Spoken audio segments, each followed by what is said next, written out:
Curtis Ennis. Know that we've been loyal way back from the beginning. A trusted source for the news. 79th and Halas, what it is, what it do. Since Bobby Ingram, Curtis Ennis. Know that we've been loyal even when we wasn't winning.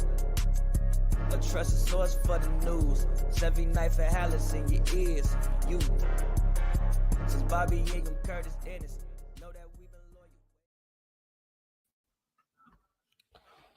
What's going on, Bears fans? Welcome to another edition of 79th and Halas. This is episode 257. It is your guys, Scott and Flows, here back with another episode, man. You know the deal. You know to follow us on all social media platforms, man. You can follow me at Barberchair Scott. You can follow Flows at Flows Andolini on all social media platforms. You can also follow the Barberchair Network at Barberchair Net. Follow 79th and Halas at 79th and Halas on Twitter. And of course, you can subscribe to our Patreon, man. Patreon.com/Barberchair Network. As you see the QR code right there on the screen. If you can scan that, it'll take you right to the different tiers where you can subscribe. If you want to check out this episode the day it drops, if you missed the stream, you can subscribe to the 79th and Halas tier. If not, you'll get it the next day like everybody else. And of course, you can subscribe to the $10 Barberchair All Access tier, where you get 25% off your first order at the Barberchair Network shop, and that is bcnetshop.com, man. That is for new subscribers only. So Bears lose another one, 29-9. They got mollywopped, man. It's the first blowout that the Bears have had in a while. First one of the year. I don't remember them getting blown out too many times last year. Probably the only time I can remember is week 1 against the Packers where they got blown out. But, a lot of these games are close and they end up doing something stupid at the end. But they get blown out. Everybody wants to know how they would come out after losing last week in dramatic, terrible fashion. And it was worse. It was worse, man. Caleb Williams went 22 of 41, threw for 217 yards, no touchdowns, no interceptions. The rushing, which was good when they actually decided to rush the ball. DeAndre Swift, 16 carries, 51 yards. Caleb Williams got sacked 6 times. This is against a defense that was 24th in the league in pressures, and they allowed 6 fucking sacks, man. Kyler Murray didn't do nothing. In fact, this was a running game, running domination by the Arizona Cardinals. James Conner, 18 carries, 107 yards. Emari DeMarcado had 4 carries, 59 yards, and a touchdown. Trey Benson also had 8 carries, 37 yards, and a touchdown. And that's your story pretty much with this game, man. Did you have anything to say, Joe? I got a rant before. We can't hear you. I think are you on mute? I think you're. Sorry. Last week, sort of, even before the game started, I had a bad feeling in my stomach. I'm like, I don't necessarily believe in this team yet. I said if they're a good team, they'll beat this team because they have just as much talent as the Commanders did. If they're a good team, that's what they'll do. They lose that game in dramatic, undisciplined, bone-chilling, stupid fashion. And I looked at it and I was like, they're not going to beat this Cardinals team either. The Cardinals have been scrappy for years. They play hard. Even if they're not as talented as other teams in the NFL, they play like they are. And they play hard. And lo and behold, they dominate the Bears. I mean, the funniest part of all of this, to show you how bad the Bears truly are, is that this Cardinals defense is not good. This Cardinals defense is good. This is good at all. They're 27th in sack pressure, 29th in pressures, period, 26th in sacks, 30 in QB hurries. They got 6 sacks today. They hurried Caleb all in the entire game. And the reason or the result of that, the catalyst for this happening is Ryan Poles. All of the blame right now solely rested Ryan Poles' feet. Yes, Matt Eberflus is the head coach, but who hired him? Who allowed this to happen? This is Ryan Poles' fault. You have allowed this head coach to remain here, even though he had 2 years with a young rookie QB who he did not develop. He did not display discipline. All those principles he talks about having, he never showcased as the coach. Why did you give him a 3rd year to do that again? That was the stupidest decision. Then next, when it comes to building a team, It has been a long-standing tradition to build from the trenches on down. You get yourself a good defensive line, offensive line. You get yourself a good defensive line. Why? Because it just makes it easier. If you give yourself a good offensive line, it gives your young quarterback time to figure out the speed of the game, who he needs to throw to make his decisions that he is not prepared to make at such a soon or such a rush timeline. That's why you do that. Then you start grabbing your skill players, your skill sets. The defensive side of the ball, you grab yourself a solid defensive line, whether that's free agency or drafted. Because if you do that, it allows yourself to get to the quarterback more. And when you get to the quarterback more, it puts less pressure on the linebackers and the cornerbacks. Instead, Ryan Poles built this from the skill positions, the defensive backfield on down. It was one of the stupidest things I've ever seen a general manager do, yet it happened. And the results are an inconsistent, incomplete, wishy-washy Bears team. This is amongst the worst Bears teams I've ever covered. Not because their record is just bad. It's because they are built on a terrible foundation. It's like you making the body of a Lamborghini. You have the beautiful V12 engine, and then you say, you know what? I'm going to sit this on the worst tires imaginable, put them on from like 1940s tires without any tread left, and expecting it to run. Or it's taking the chassis and the body of a Lamborghini and putting a V4 in there, 4-cylinder engine, and expecting to get the same results that you would with a V12. It's stupid. And it frustrates me that Bears fans have to constantly sit back and watch this level of ineptitude and competence, even though they love and support this team constantly. These are just things that you cannot do as a general manager. And from this day forward, I'm personally calling for them to fire Ryan Poles and Matt Eberflus. Matt Eberflus is a bad coach, but you've known that for 2 years already. The fact that he was allowed to stay that third year is a damning testament to Ryan Poles' era. And then when you look at the totality of that team, why would you build this so stupidly? And now these are the results. I think more than anything, myself and probably other Bears fans included, we allowed ourselves to get happy, to get hyped when they beat on some really bad teams. And sure, it's easy to look good when those teams that you're playing are making worse mistakes than you are. I mean, look at the Jaguars just now. Trevor Lawrence threw to his third-string running back on first down with a 50-50 ball. That's the level of terrible team that we're talking about here. And then what's another one of the other ones? Against the Panthers, the worst team in the league. And then you beat the Titans, and I forgot who the fourth one was. A beat-up Rams team. The beat-up Rams team that didn't have Cooper Kupp, didn't have Puka Nacua. That is exactly what this Bears team is. When they played a good team with Washington, who was struggling but still found a way to win the end, what happens? They lost. When they played against the Texans, they lost. They lost to the freaking Colts, who also aren't a good team, but make less mistakes than them. What are you doing at this point? And so right now, the pressure's on Matt Eberflus. I don't see how he stays another year. Are the Bears going to fire him in the middle of the season? I highly doubt that. Just because, again, the Bears have stupid traditions that they're terrified to break. Right now, this will be the catalyst for me for firing him. This would be it. Because this team comes in undisciplined, but also unprepared to play the people that are in front of them. And that is one of the strongest things you can do as a coach, is preparing the men that you have under you to play the team that they're playing. They act like they never played this team before. They act like they've never seen them blitz or pressure. And when they blitzed and pressured, the play calls didn't change to get the ball out quicker. They stayed the same. 3rd and 5, you're in the stretch play of Roshan Johnson, you're down 2 scores. What kind of play calling is that? But again, who brought in Shane Waldron? Ryan Poles. Ryan Poles. So whose fault is this? It's Ryan Poles. He's not a good general manager.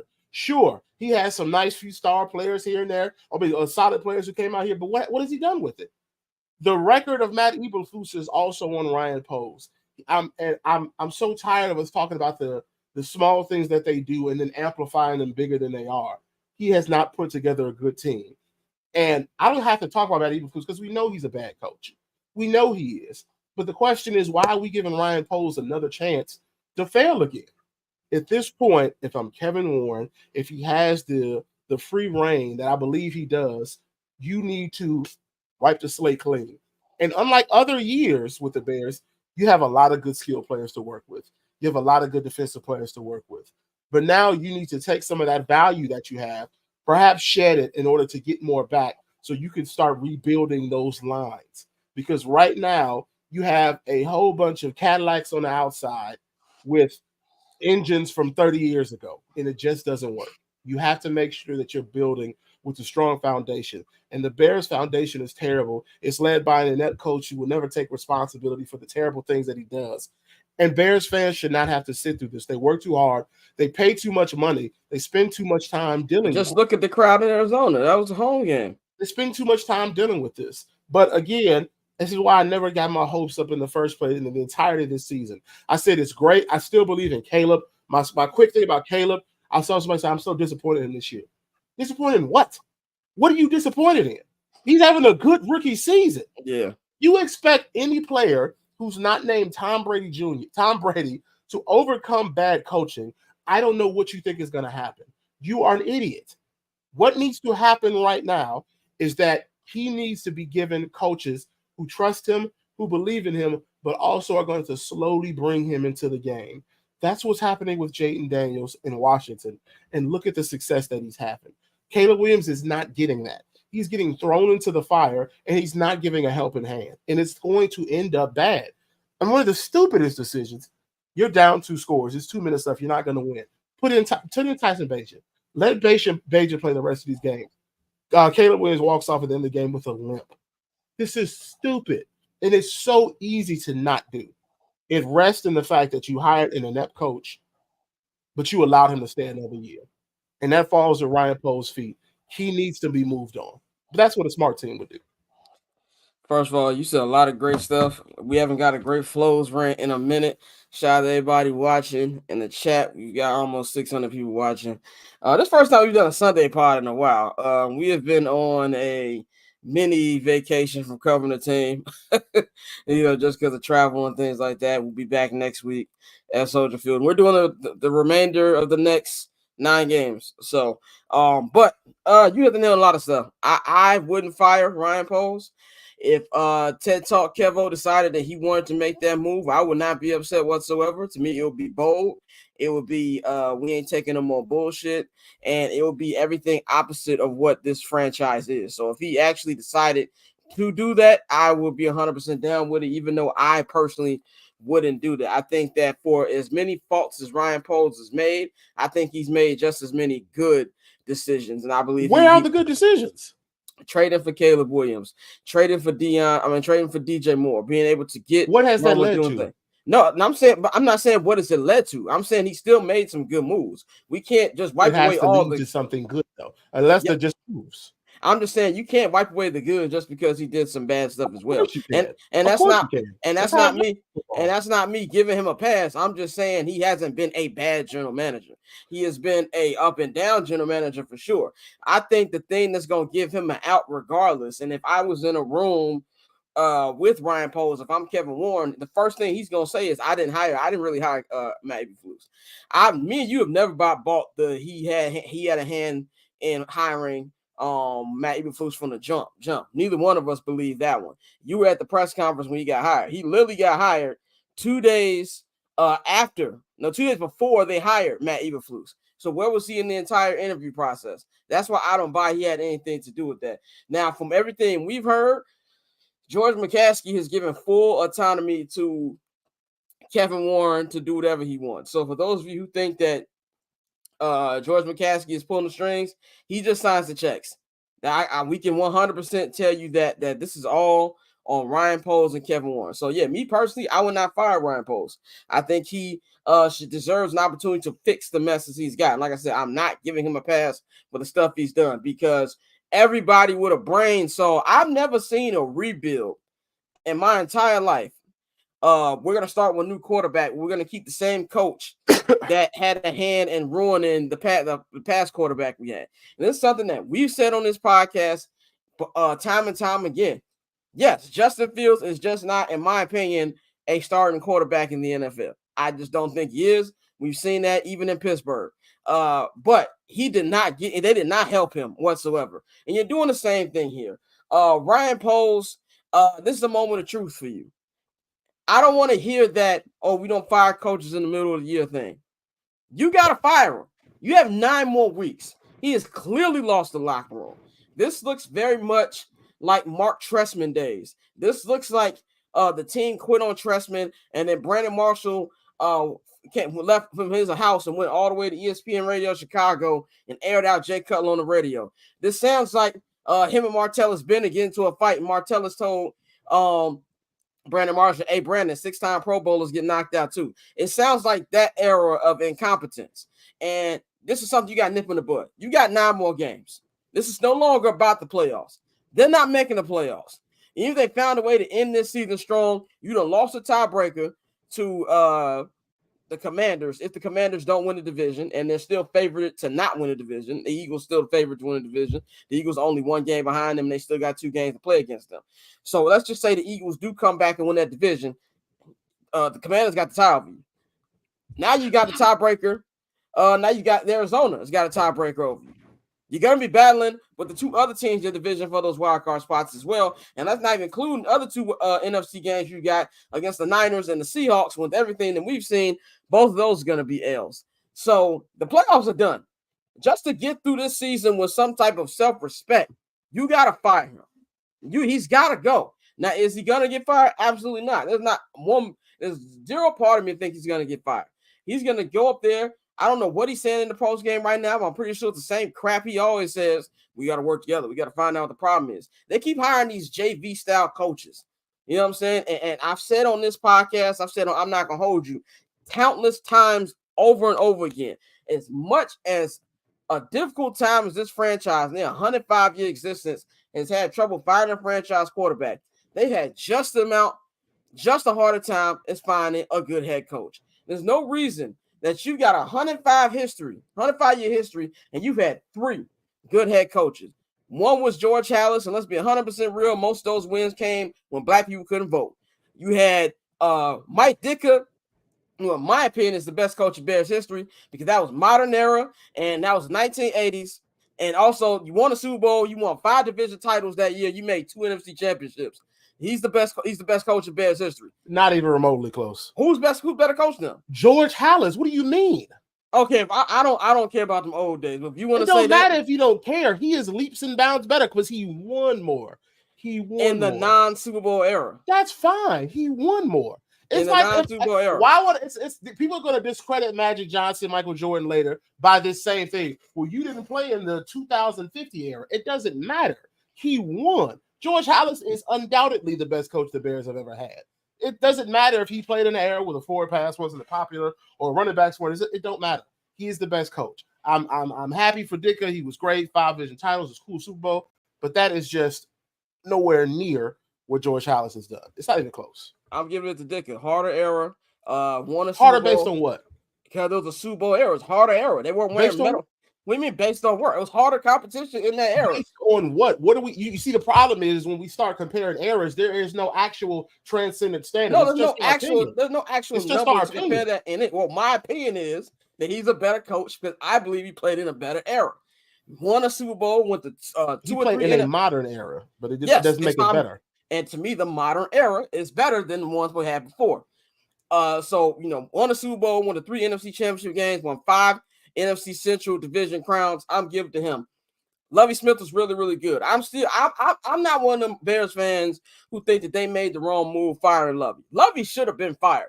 The issue was who they replaced him with. It's the same thing with Ozzie Guillen and the White Sox. Ozzie should have been fired. The problem was who they replaced Ozzie with. That's the issue. So even when you go to a Matt Eberflus, yes, Matt Eberflus is going to get fired. There's not a doubt in my mind he's going to get fired. But are you going to get the right guy? Did you see Ben Johnson out there coaching circles around Matt LaFleur today? Have you seen the offensive tear that the Detroit Lions have been on this year? The Detroit Lions are playing. They look like they're playing a different sport compared to what the Bears are playing. Not just the Bears. They're playing a different sport compared to what the NFC is playing. Like, I'm going to forever give Patrick Mahomes the benefit of the doubt because he's Patrick Mahomes. And if the Chiefs and the Detroit Lions meet in the Super Bowl like I predicted, I would take the Chiefs just because I'm not having an L on my watch disrespecting, Patrick Mahomes. But the Detroit Lions look like the best team of football right now. And they're playing without their best player. You know what I'm saying? So they look at how Ben Johnson's doing it. And on top of that, remember the Ben Johnson news that came out this week that the reason he didn't pick a job is because he wants the Bears job. That didn't come out for no particular reason. So he's going to be available. So and this is the thing about I hate about they don't want to pay him enough. Paying a coach does not count towards your salary cap. There should be no reason that you don't give him the money. So it's not about firing Matt Eberflus. Matt Eberflus is going to get fired. He should get fired tomorrow. His key card shouldn't work there tomorrow. We know he's not. And then Ryan Poles going up there talking about, I'm tired of hearing about the old days. I'm tired of people bringing up the past history of quarterbacks. Well, if you're tired of hearing about the old days, then let go of old, stupid Bears traditions and fire him. You know what I'm saying? Like, it's even something I said on I'm Not Gonna Hold You about the Yankees. The Yankees have a stupid tradition of, you can't have long hair. You can only have one chain. You know, that's stupid. But at least the Yankees have a tradition of winning. You know what I'm saying? Like, there's no tradition here. So he should be, there's no reason.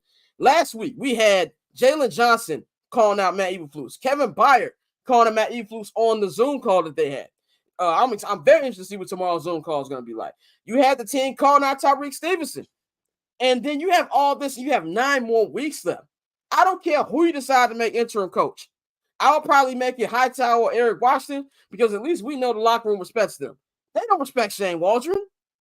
You know what I'm saying? You just need to get through this season without starting a mutiny. So he's going to get fired probably on Black Monday at the beginning of the year. But who are you replacing them with? It's got to be Ben Johnson.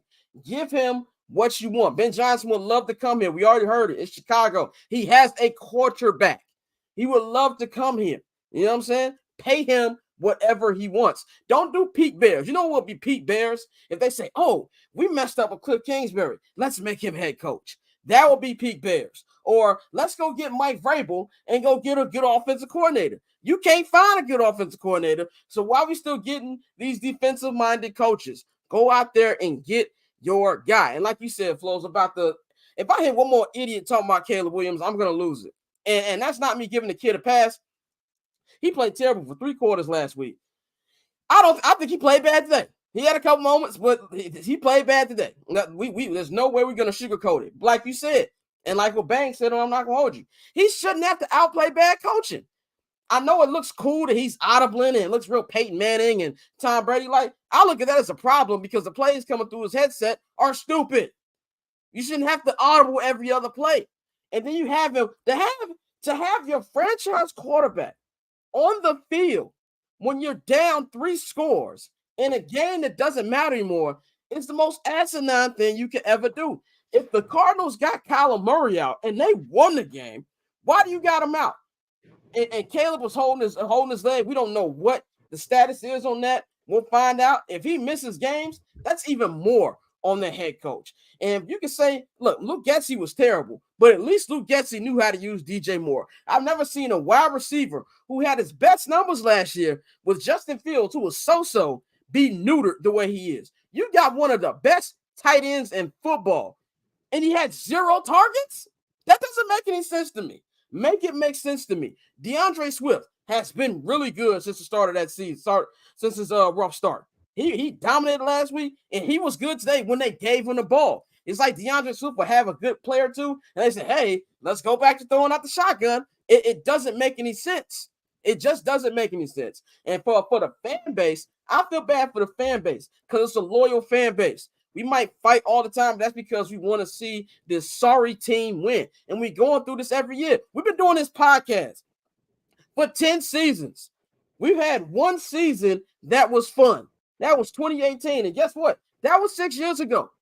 That was a long time ago. Steph Curry had 2 championships the last time the Bears had a winning set. It just doesn't make any sense. And for you to go to somebody who, as bad as Matt Nagy was, he looks like a world beater compared to Matt Eberflus. 3-18 on the road. And even on top of that, he has not won a road game on a Sunday. I got to tell you what he just said about Caleb, why he was in late. Matt Eberflus says the reason Caleb Williams was in the game late down 20 was to get work in and get timing for the 2-minute operation. Oh, my God. Are you serious? What does that mean? And then, I'm gonna say this, and then we'll go on to the next thing. I said on Tuesday night, when I got that email from Bears Communications that practice was canceled and they were doing a walkthrough, and the walkthrough wouldn't be available to media, I said that's smelly to me. That's smelling me. Oh, some of y'all Bears fans, you're overreacting. You know, they usually do this. How you gonna tell me? I try not to use the I'm there card because I don't want to come off like a jerk. But how you gonna tell me? I'm there every week. I know how this goes. When I'm walking from the parking lot inside Halas Hall, they're doing walkthroughs as you get ready, as the media is arriving. Then they do media, and then they do the practice. If you coming off a loss like you came off last week, you'd be practicing every day. They shouldn't have had an off day on Tuesday. And then you come out like that, it's a problem, man. It's a problem. And for the Bears fans, blaming a quarterback, you're becoming as bad as the front office. You think more big picture, like you just said, Joe. Even we got thinking more big picture than the coach. Think about the root of all of this is the front office and everything like that. So if you're blaming the quarterback, I think Caleb is having a really good season for a rookie. It doesn't look as good as compared to Jaden Daniels. You know why? Jaden Daniels has coaching that understands him. Jaden Daniels has coaching that makes it easy. We can sit up and say, oh, he always sits to his first read. You know why that is? Because they make sure his first read is open. That's called good coaching. The Bears do everything but good coaching. And Ryan Poles sat up there on Hard Knocks. Oh, I don't know who's going to make the team. This is the deepest roster I've ever seen. What are you talking about? What do you like? Even the fact that you cut Velus Jones like a week ago, he shouldn't have made the team. There's just so many things that's just like mind-boggling about this, man. And I'm honestly, I'm fed up. I'm fed up. At this point, I don't think either me or you had super high expectations for the season. We both said 10-7, hopefully make a wild card, which I thought was reasonable coming off the way they finished last year. I don't even know how they're going to win 9. How they going to win 9? You got to go 5-4 over your next 9 games to win 9. You see them going over 500 in these final 9? I don't. They're going to win next week against the New England Patriots. It's going to be way closer than it needs to be, but they're going to win next week against the New England Patriots. And we're going to hit the same crap. Oh, we got to play our division. And then they're going to get lambasted. And you're going to see what real football looks like when you're going up against Green Bay, Detroit, and Minnesota Vikings. And that's a shame for this fan base because it's already over. We're still a month away from Thanksgiving, and the season's already over. It's pathetic. Yeah, obviously, look at their schedule. They're going to beat the Patriots, I assume, because the Patriots are just a bad team. And this seems to beat up on bad teams. After that, you're going through that gauntlet of your division, and the only outside division teams you're playing are Seattle and the Niners. You're going to lose to both teams. Yeah. You're going to lose to both teams. You're not going to beat the Packers any of those games. The Lions are going to dog walk you for both of those games. Your only hope is that you beat the Vikings once, and that's a hope. So you're going to win probably 2 more games, and so that puts you at 6 wins, 11 losses? Yeah. That's just a bad team. And we came here thinking you'll win 3 more games. And on paper, this is a team that should win 3 more games, and it's just interesting because I'm looking on Twitter and people are saying this doesn't make sense. They have better skill players than this. Chase Daniels, why does everything look so difficult for this Bears offense? They have very good skill players. Give Caleb some easy completions. Football is not about throwing players out there and saying, make yourselves open, make yourselves available. No, you scheme them that way. You scheme them well. It's like you would never if you sit on Madden and you ran the same dive every day, every play, it's not going to work. So what are you going to do? Maybe you'll throw a screen. Maybe you'll throw a slant. Maybe you'll throw an inside zone run. Maybe you'll do a play action to go deep. Maybe you'll trick them off with something else or a flea flicker. Who knows? But what do you do? When you're doing it, when you're playing a simple game, you're scheming yourself better options to get someone open. That's what you do. And right now, it's ridiculous. It's just going to get worse. And I don't have any hope for the season. I mean, I came in thinking, hey, a lot better. You know what I'm saying? Maybe they'll do a little bit more damage. I never had high hopes to begin with. Now it's just in the dirt. And it's been like this every year of my coverage of the Bears, all 5 years. Terrible seasons. Our entire lives, man. Our entire lives is just they're a bad team.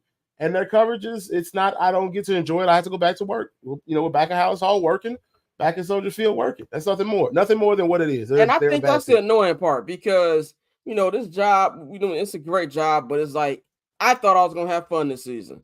Now it's just like, okay, I gotta do it because it's work.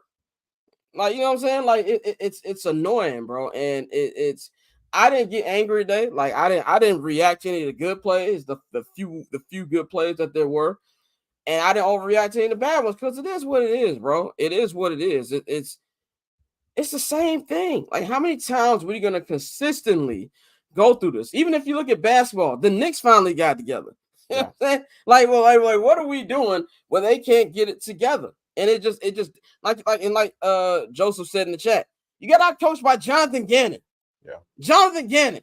What's it gonna look like when Flores sends blitzes against his offensive line?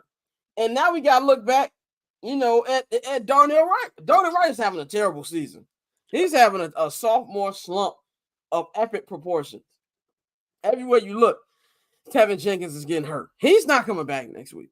Nope. Next year. So now you got to fill every spot on that offensive line not named Darnell Wright. Yeah. And it's crazy. And I think the thing for me that's upsetting as a media member, as a fan, and I know even the players, how do you get through these next 9 weeks? That's why he got to go. Right. And and I'm not saying, look, last year when the Raiders fired, was it Josh McDaniel? They fired Josh McDaniel. They fired Josh McDaniel last week. He said, but Caleb said he's fine and he's gonna play next week. So they didn't say anything about MRI, so I'm not gonna worry about it. If they said he was gonna take the MRI, I'd worry about it. But regardless of what it is, he shouldn't have been out there. But they fired Josh McDaniel last year and they went on a run to end the season. Now, as we see now, Antonio Pierce is not a good coach, but they got through the season. It's not like I'm asking you to replace him with Eric Washington and bring him back next year. No, just get through these next 9 weeks. And there's no way if you bring Eberflus back, and they're going to bring Eberflus back, this is going to get worse. There's 9 more weeks left. You got 6 games against teams that are otherworldly in your division compared to you right now. And I just don't know what is Ryan Post thinking? What's going through his head as this is happening?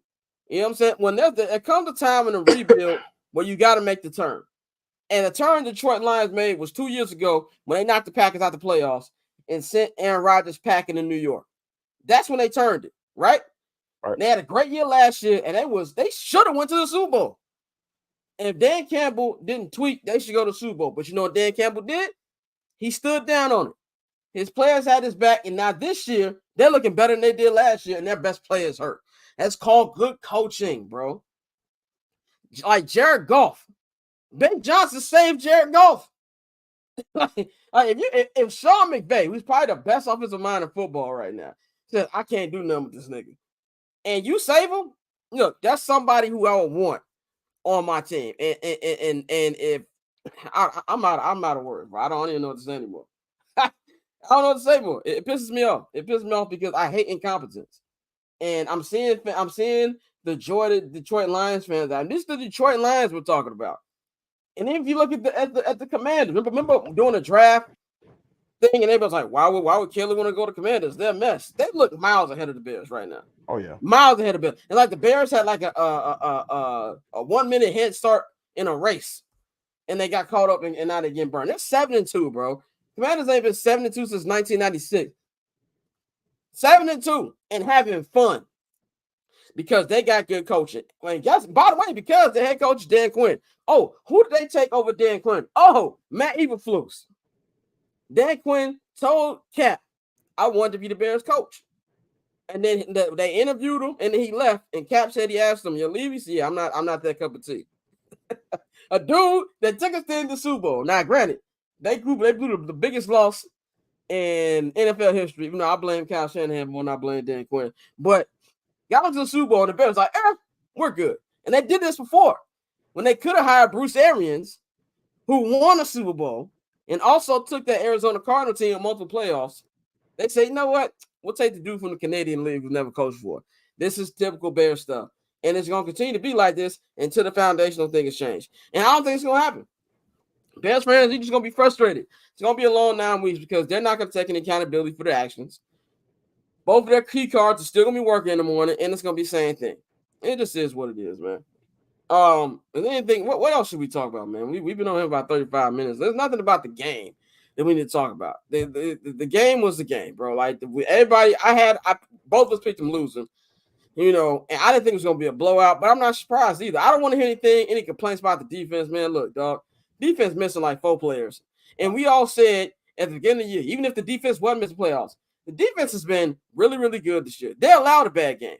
Your offense got to pick you up, bro.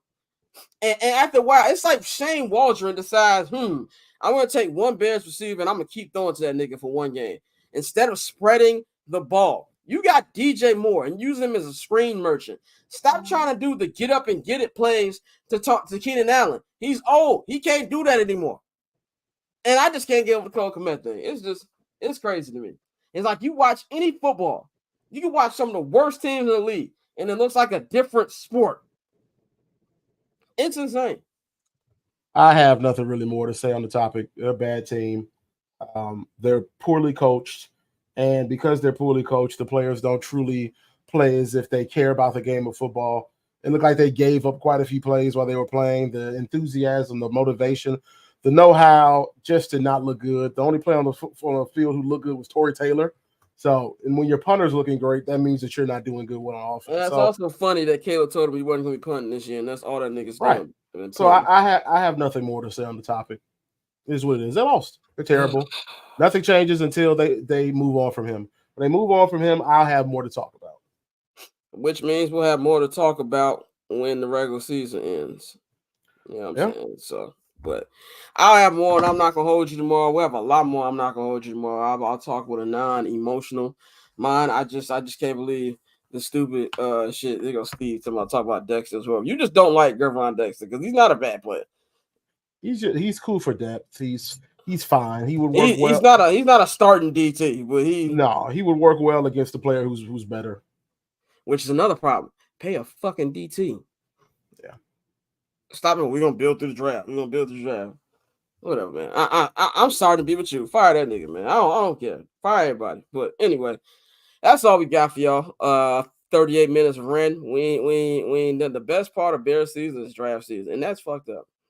Yep. That's fucked up part, man. Yeah, man. So that's all we got for y'all. On this edition, 79th Halas, like Joe said, we'll be back covering the games next week. Had some schedule issues and things like that post London, but we'll be back on Sunday at Soldier Field. And we'll be doing the rest of the games. So yeah.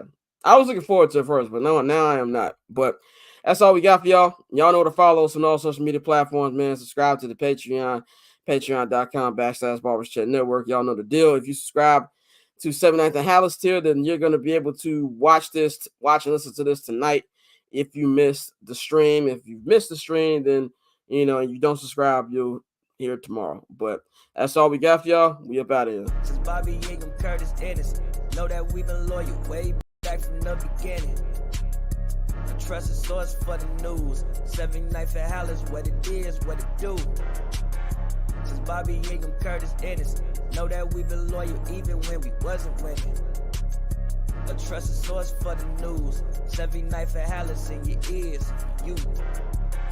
Since Bobby Yagam.